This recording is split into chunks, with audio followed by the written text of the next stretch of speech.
বিসমিল্লাহির রহমানির রহিম।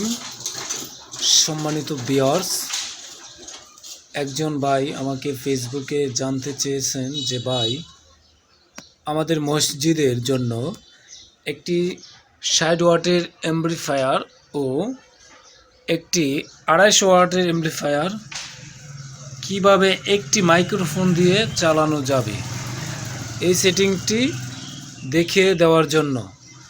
তো বন্ধুরা, আমি আপনাদেরকে একটি অনুরোধ করছি, ভিডিওটি শুরু থেকে শেষ পর্যন্ত না টেনে দেখবেন।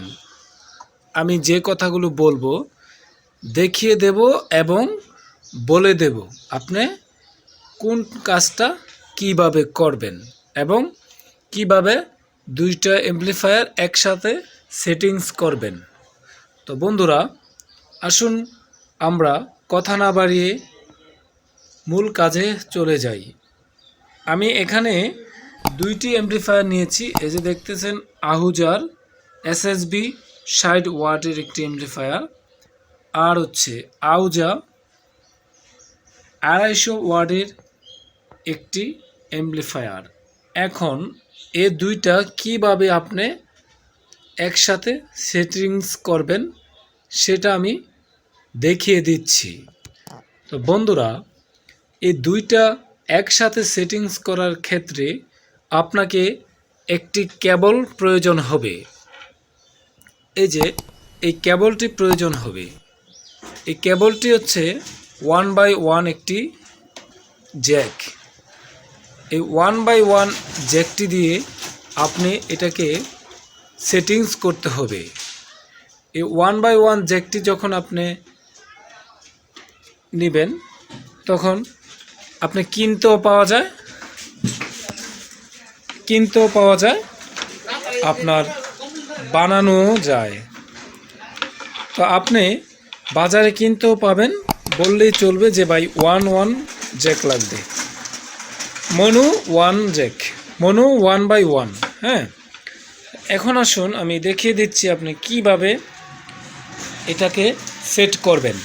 তো এখন ভাই আমাকে বলেছেন কমেন্টের মাধ্যমে যে ভাই, আমি এই 250 ওয়াট দিয়ে মাইক চালাই আর স্পিকার হচ্ছে আমি 60 ওয়াট দিয়ে স্পিকার চালাই। তো এখানে একটি কথা, আপনি কি মেশিনটা, স্পিকারটা আজানের মাইক্রোফোন দিয়ে ব্যবহার করবেন নাকি নামাজের মাইক্রোফোন দিয়ে ব্যবহার করবেন? নামাজের মাইক্রোফোন দিয়ে যদি আপনি মাইক চালান তাহলে এক সেটিংস, আর যদি আপনি আজানের মাইক্রোফোন দিয়ে স্পিকার চালান তাহলে এক সেটিংস। এখন আসুন, আপনি যদি মাইকের মাইক্রোফোন দিয়ে স্পিকার চালান তাহলে আমি সেই সেটিংসটি আপনাকে দেখাচ্ছি। তো বন্ধুরা, এখন আপনি যদি মাইকের মাইক্রোফোন দিয়ে স্পিকার চালান তাহলে আমি আপনাকে সেটিংসটি করতে বলবো। আপনি আহুজা 250 ওয়াট থেকে আউটপুট নেবেন 60 ওয়াটের ইনপুটে। এখন আপনি কিভাবে এই ইনপুটটা করবেন আসুন আমি সেই দিকে যাই। তো বন্ধুরা, এই হচ্ছে দুইটি মেশিনের পিছনের ফাংশন। এটা হচ্ছে 60 ওয়াটের পিছনের ফাংশন, এটা হচ্ছে ডিসি ব্যাটারি লাইন, এটা হচ্ছে 100 ভোল্ট যে ইউনিটগুলো আছে, আর এটি হচ্ছে ওমসের যে ড্রাইভার ইউনিটগুলো আছে সেগুলোর জন্য। এখন আসুন আপনাদের যে মূল কাজ সেটাতে যাই। ভাই আমাকে কমেন্ট করেছিলেন যে আমি একটি মেশিন আরেকটি মেশিনের সাথে কিভাবে অ্যাড করব। তো আসুন আমি দেখাচ্ছি।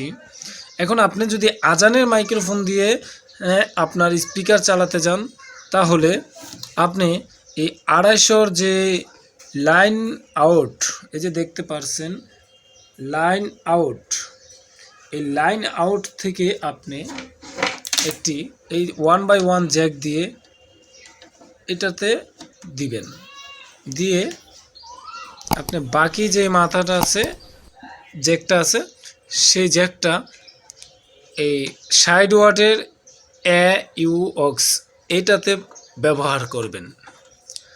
অর্থাৎ এই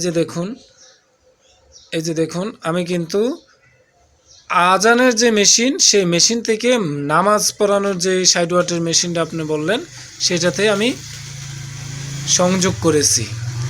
এখন আসুন, আপনি যদি আপনি এখন আসুন আপনি এই সেটিংসের পরে সামনে ভলিউমের কাজগুলো কিভাবে করবেন আমি সেটি দেখিয়ে দিচ্ছি।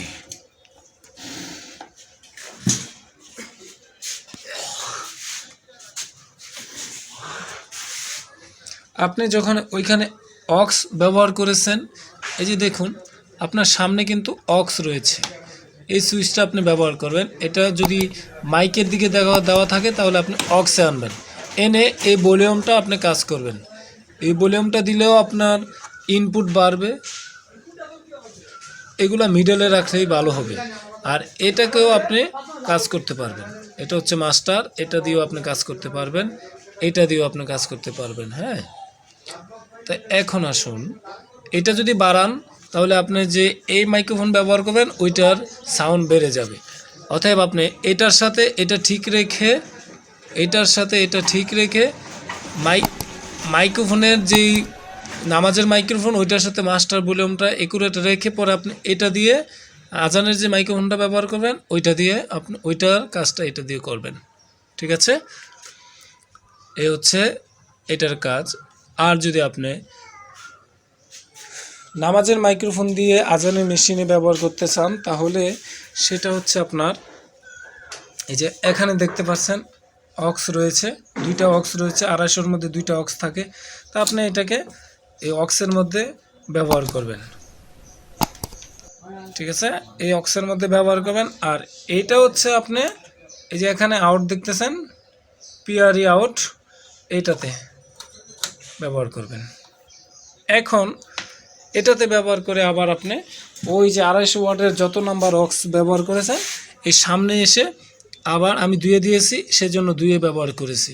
আপনি এই 2-এর ভলিউমটা ব্যবহার করলে এইটার যে মাইক্রোফোন এটা দিয়ে কথা বললে এটাতে আসবে, 250-র মধ্যে আসবে। ঠিক আছে বন্ধু, আপনি যদি বুঝতে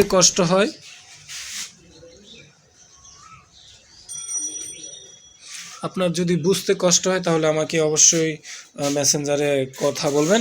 মসজিদের ক্ষেত্রে আমি আপনাকে সময় দিতে রাজি আছি, আপনি আমাকে মেসেজ করবেন, আমি আপনাকে সব কিছু বুঝিয়ে দিব যদি কোনো কিছু আপনার বুঝতে কষ্ট হয়। তো বন্ধু, এই হচ্ছে আপনার ছিল, জানার বিষয় ছিল। তো ভিডিওটি ভালো লাগলে অবশ্যই আপনি আমার চ্যানেলে সাবস্ক্রাইব হয়ে সদস্য থাকবেন, এই আশা রেখে আজকের মতো বিদায় নিচ্ছি। আর হ্যাঁ, ভিডিওটিতে অবশ্যই কমেন্ট করবেন কেমন লেগেছে, আর ভালো লাগলে অবশ্যই একটি লাইক করবেন। ভালো থাকুন, সুস্থ থাকুন, আল্লাহ হাফিজ।